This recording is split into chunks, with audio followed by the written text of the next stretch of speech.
কিন্তু দেখাবো হচ্ছে বুলেট ট্রেনের সিট কেমন হয়। সো বুলেট ট্রেন হচ্ছে চায়নার সব থেকে ফার্স্টেস্ট ট্রেন না, বরং পুরা ওয়ার্ল্ডের কিন্তু সব থেকে ফার্স্টেস্ট ট্রেনগুলোর ভিতরে একটা। সো এই ট্রেনের সিটগুলো হচ্ছে একদমই বিমানের মতো।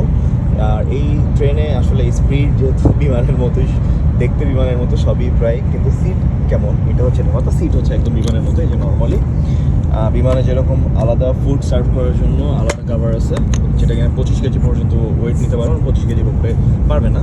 আর ভেতরে হচ্ছে একটা স্যানিটারি ব্যাগ তো আছে, যদি কেউ বমি টমি করে সেক্ষেত্রে তারা ইউজ করতে পারবে এখান থেকে ওপেন করে। সো এইটা অবস্থা।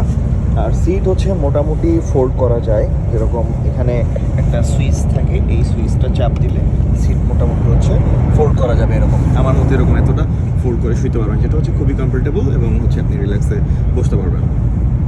আর এই তো স্পিড চলতেছে 290।